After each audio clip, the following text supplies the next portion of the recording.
The Wire's Howard Bunny Colvin represents a force for positive community change. Like very few others in this ecosystem, he tries to F with the program, to fix what's clearly not working. When do this change? But the response from all around him in the system of crime, punishment, and status quo is pretty much to slap that impulse of improvement down. Look, we grind and y'all try to stop it. That's how we do. Why you gotta go and with the program? So, what can we learn from Bunny and his dogged drive to make things better? Is it even worth it? Or possible? Bunny Colvin is one of the best characters in The Wire. Best in the sense of being a truly good person, guided by moral values, who got into being a cop because he wanted to make the community better. And in The Wire Season 3, with his Hamsterdam experiment, where he effectively legalizes drugs in a small area by not enforcing the laws there. Thought I might legalize drugs. As well as in his works in Edward J. Tilghman Middle School in Season 4, it's striking that Colvin uses logic to change up the formula. He's trying to call on our brains to do some good. He observes the truth, tells the truth, and attempts to act in response to the truth. And they know exactly what it is they're training for and what it is everyone expects them to be. I expect them to be students. But it's not about you or us, or the test or the system. It's what they expected themselves. Of course, all this would sound like a good thing you might expect people to value, but it's not so at all. No one can ever understand what Colvin is up to, and rarely is Colvin's truth appreciated. I'm a liability in there, man. Seems like every time I open my mouth in this town, I'm telling people something they don't want to know. It's you, it's the process. The process? Hamsterdam ends up becoming a tragedy of being ahead of one's time, of finding the answer, maybe not the right answer, but the best possible answer to a very messed up situation that won't go away, but living in a world that's too broken to listen. It's a tragedy of knowing what could be done to help and having your arms cut off when you go to act. The political fallout to Hamsterdam is so very sad, because the people who know that Bunny was right. Even if his way has some ugliness and imperfections, it does some harm mitigation, whereas the alternative being implemented here, just arresting low-level offenders and making their lives even harder, is mostly making things worse for almost everyone. When Carcetti visits Hamsterdam, it's a key moment of testing whether, when given the chance, he means to follow through on any of the principles he's running on. And his choice to sacrifice the Hamsterdam project for his ambitions reveals to us the soulless hack Carcetti really is. Everything we see from him afterwards, him abandoning his new day just to shine up more shit and call it gold, and making choices that negatively impact his city in exchange for helping him run for governor a mere 2 years after becoming mayor, is all foretold to us in Carcetti's response to Hamsterdam. Privately, he believes it's right, but he helps destroy it for self-gain. Colvin, meanwhile, is wired the opposite way. When we meet him, he's talking about how he can pull off his Hamsterdam experiment because he's got his 30. He's untouchable. Just doesn't work, Jimmy. I mean, it's just back to usual. I'm out the door on the pension anyway. But his decisions continue to prove that he's not, in fact, doing this because he's immune. He's doing it because it's what he believes is right. Soldiering and policing, they ain't the same thing. And he can't help himself from continuing to make decisions based on his moral compass over his self-interest, falling on his sword so his junior officers aren't punished, losing his cushy pension and Hopkins' security job as a result, losing his next security job because he can't accept letting a rich man go uncharged for beating a woman, and so on. And even though he believes that Hamsterdam disillusioned him, he still goes on to take a poorly paid job with an academic study in the middle school, attempting yet again to help make things better. This time taking an interest in kids with behavioral challenges, most of whom are being groomed for the corner, even though all signs point to this being an uphill battle in every way. Put a problem on a blackboard or teach them every problem on some statewide test, it won't matter. None of it.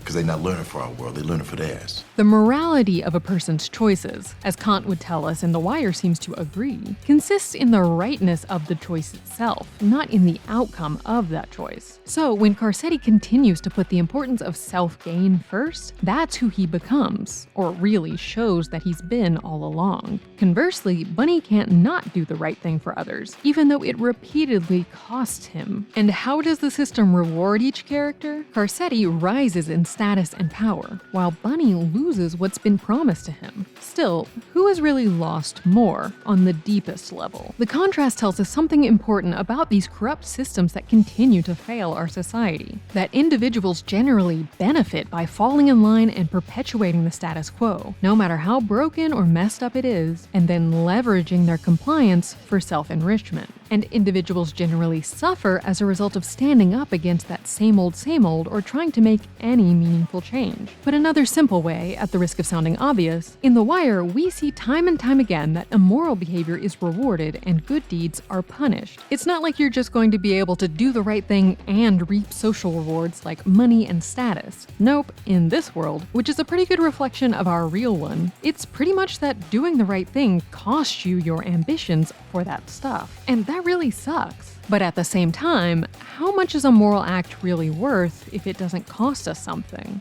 In a key scene between Bunny and Ellis Carver, Colvin talks to his protege about what police used to be in his day. He outlines a vision of police as being a crucial part of the community, rather than the enemy of citizens. And before we went and took the wrong turn and started up with these war games, the cop walked a beat, and he learned that post. And it's the heart of what's so wrong with a lot of the bad policing we see in the show, and the dynamic that's developed in so many places between the police and the community. When Bunny visits former Avon Barksdale soldier Weebay in jail, he speaks constantly in we's.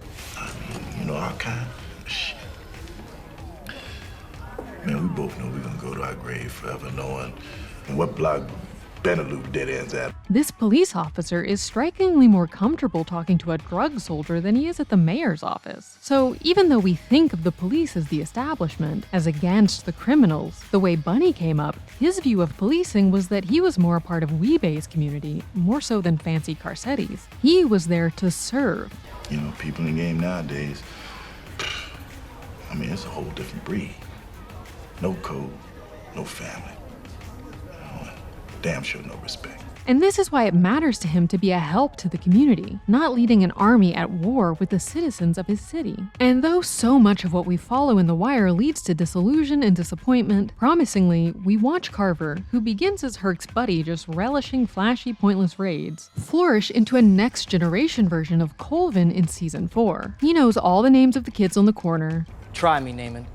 Yeah, that's right, I know your name. Tries at every turn to help them rather than ruin their lives, and looks at the situation with humanity and nuance. When he does make the mistake of entrusting Randy's safety to Herc, and Randy suffers for that, this crushes Carver, whereas Herc, who's ultimately heading down the path of following corrupt defense lawyer Maury Levy, barely even notices. At the end of Season 5, Carver is shown becoming the new Cedric Daniels as he rises up in rank like his former boss, while bringing an understanding of the importance of more high-level, coordinated police investigations. But Daniels himself also increasingly over time becomes like Colvin, who himself rose to the high rank of Major. Both were about promotions until they lost faith in the system and tried to change it. But the stacked games, that line, it's what ruined this department.